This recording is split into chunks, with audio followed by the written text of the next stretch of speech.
Daft Punk est un groupe de musique électronique français originaire de Paris. Il se compose de Thomas Bangalter et de Guy Manuel de Homem Christo. La chanson Instant Crush, composée en collaboration avec le chanteur des Strokes Julian Casablancas, est la 5e chanson du 4e et dernier album Random Access Memories, sorti le 17 mai 2013.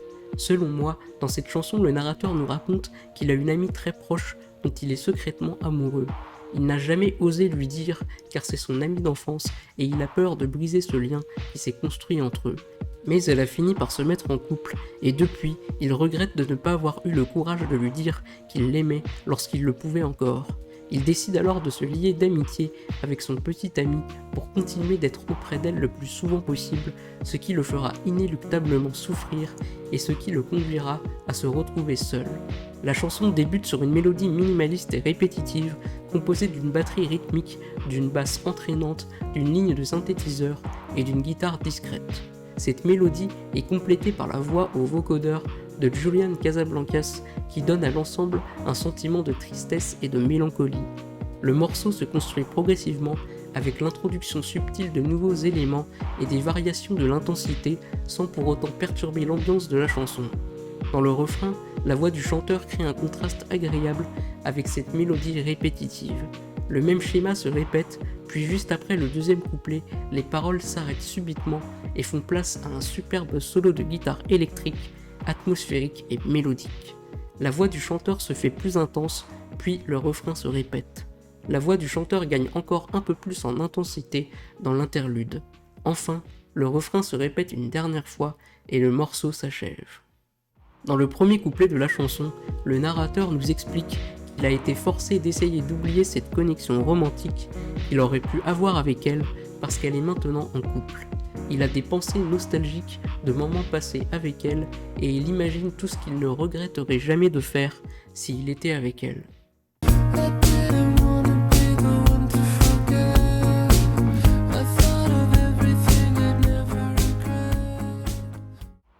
Il passe souvent du temps avec elle et son petit ami avec qui il s'est lié d'amitié, mais il n'a que très rarement l'occasion de passer du temps seul avec elle. Cette connexion qu'ils partagent est empreinte d'une certaine tension qui, s'ils avaient plus de temps, les amènerait sans doute à tomber amoureux l'un de l'autre et à se retrouver dans une situation de triangle amoureux impossible.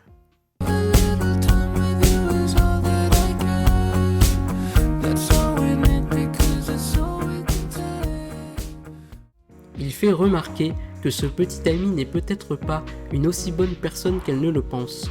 Il lui en veut de ne pas l'avoir traité aussi bien qu'il l'aurait fait.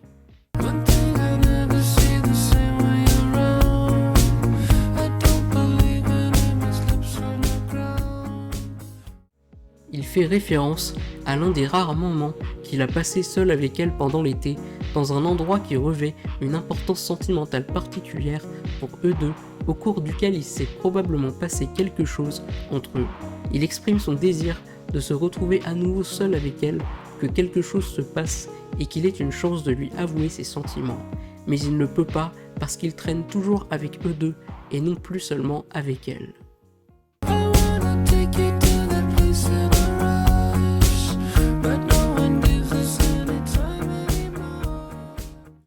Un jour, son petit ami demande au narrateur de surveiller son chien au moment même où elle se propose de le faire, mais elle revient sur sa décision et s'enfuit pour éviter de se retrouver seule avec lui. Bien qu'elle ait probablement des sentiments pour lui, elle s'éloigne de lui pour être avec son petit ami.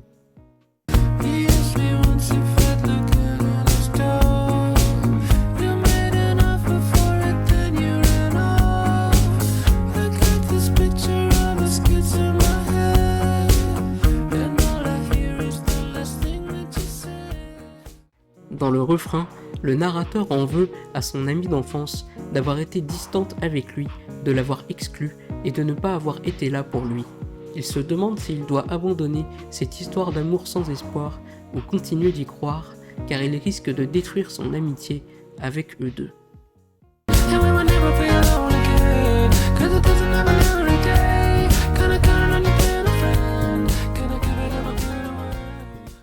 Le narrateur aimerait lui avouer ses sentiments, mais il ne sait pas comment lui dire, ni quelle est la meilleure façon ou le meilleur moment pour le faire. Il est tiraillé entre son amitié pour eux et son amour pour elle. Il a donc décidé de s'enchaîner métaphoriquement à un ami pour rester auprès d'elle, même si en réalité cela l'éloigne d'elle et lui rappelle constamment qu'elle n'est pas avec lui. Il les maintient connectés et séparés en même temps. Il est plus facile pour lui de ne rien dire et de renoncer à ses chances avec elle. Il s'est enfermé dans le rôle de l'ami contre sa propre volonté.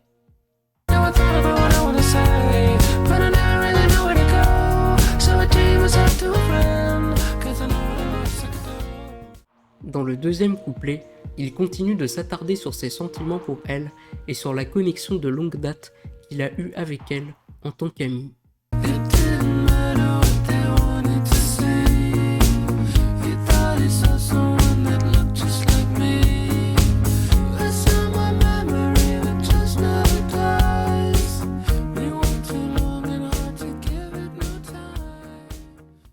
Son petit ami a remarqué la connexion entre eux et a compris que quelque chose s'est passé entre eux, mais il ne peut pas leur dire sans risquer de ruiner son amitié avec le narrateur.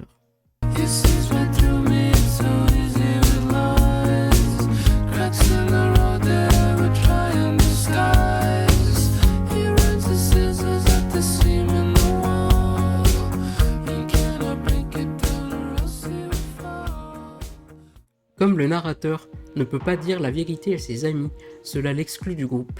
Il s'adresse à elle et lui en veut de faire comme si rien ne s'était passé et comme si elle ne ressentait pas quelque chose pour lui. Mais il ne veut plus en parler car il n'en a plus la force.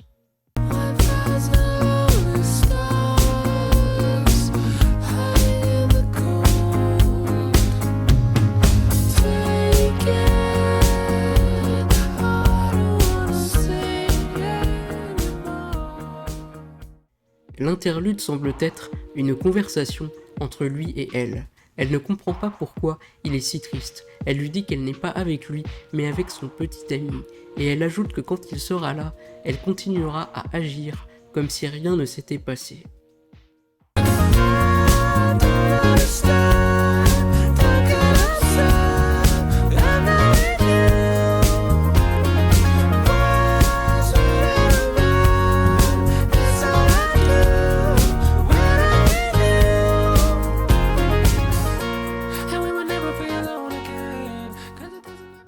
Le clip se déroule dans un musée de personnages de cire. Les conservateurs du musée remplacent 2 personnages par des nouveaux dans la pièce d'exposition. Il s'agit d'un soldat français qui ressemble au chanteur et d'une paysanne exposée en face de lui. La vidéo est entrecoupée de plans de Julian Casablancas chantant depuis une estrade rouge circulaire à plusieurs niveaux baignée de lumière. Les 2 personnages représentent le narrateur et son ami d'enfance. Le soldat a une vision de lui-même et de la paysanne se tenant ensemble au centre de la salle. Mais un jour, c'est à leur tour d'être remplacés et ils sont entreposés dans une pièce de stockage du musée, séparés l'un de l'autre.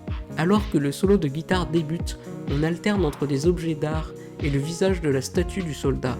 On voit notamment un tableau antique représentant une femme et un homme qui s'embrassent. La lumière qui va et vient et la poussière sur le soldat évoquent le temps qui passe. On peut apercevoir sur une étagère les casques des robots de Daft Punk. Un jour, un incendie se déclare au sous-sol à cause d'un fusible défectueux. Alors que le feu brûle, le soldat a de nouveau des visions de lui et de la paysanne. La statue du soldat se retrouve au sol.